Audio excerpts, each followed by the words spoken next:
Bonjour, je me nomme l'animateur Landry. Aujourd'hui, je vais vous accompagner sur le module La route. Nous parlerons de la route en zone CEMAC. Certainement, la route en zone CEMAC peut se familiariser avec d'autres types de routes, mais cependant, on y trouvera certaines spécificités propres à la zone CEMAC.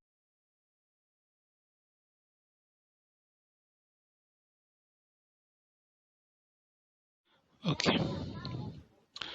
On y retrouvera entre autres ce que c'est qu'une route, la catégorie d'une route, le type de route et entre autres les parties d'une route propre à la zone CEMAC. On peut définir la route comme étant un passage aménagé et réservé à la circulation publique. Elle fait entre autres 6 à 8 mètres de large et surtout ne pas la confondre avec une autoroute. Dans notre module, nous parlerons de l'autoroute et nous verrons la différence entre l'autoroute et une route simple ou à double sens. Elle est divisée par catégorie. On a la route à grande circulation, la route secondaire. La route secondaire ici, elle peut être identifiée comme étant la route qu'on retrouve dans les rues, les quartiers. On a la route nationale, la route régionale, la route départementale, communale, la route rurale, la route forestière. Okay. Il est bon de savoir cela parce que vous pouvez vous retrouver dans une zone où vous ne maîtrisez pas, où vous avez besoin d'urgence.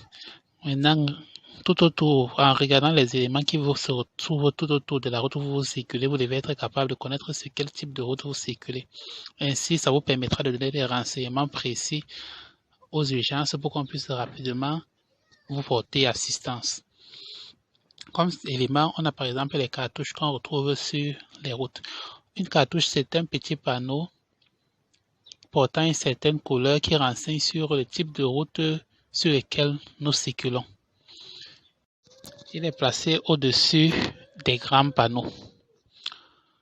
On est entre autres comme élément de la route nationale, autant pour moi. Elle relie les chefs-lieux des régions qu'on retrouve sur les cartouches de couleur rouge portant le numéro de la route et le symbole N pour national. Ensuite, on a la route régionale, cartouche verte, symbole R, numéro de la régionale en question, qui relie les villes importantes de la zone CEMAC. Ensuite, nous avons la route départementale qu'on retrouve sur les cartouches de couleur jaune, à ne pas confondre avec une route en chantier, portant le symbole D et le numéro de la route en question, ou alors c'est une borne kilométrique. Ensuite, nous avons la route communale, cartouche blanche, symbole C et le numéro de la commune en question. Ensuite, nous avons la route rurale et la route forestière, symbole F, numéro de la route forestière qu'on retrouve sur des routes non bitumées en zone forestière. Maintenant, nous allons évoquer les parties d'une route. De façon générale, la route a deux parties, à savoir la chaussée, qui est la partie de la route réservée à la circulation des véhicules, et l'accotement, bordure de la route réservée à l'arrêt, au stationnement et à la circulation des piétons. Maintenant, ces deux parties en agglomération vont évoluer. Nous aurons entre autres, au lieu de l'accotement, bien sûr, nous aurons le trottoir, qui est une partie de l'accotement réservée à la circulation, aménagée réservée à la circulation des piétons. L'arrêt et le stationnement y sont interdits. Ensuite, nous avons la bande cyclable. À ne pas confondre avec la piste cyclable. La bande cyclable, c'est une partie de la chaussée réservée à la circulation des cyclistes, tandis que la piste cyclable est une partie de l'accotement réservée à la circulation des cyclistes. Ensuite, nous avons le passage pour piétons, nous avons la voie de circulation, nous avons le passage à niveau, nous avons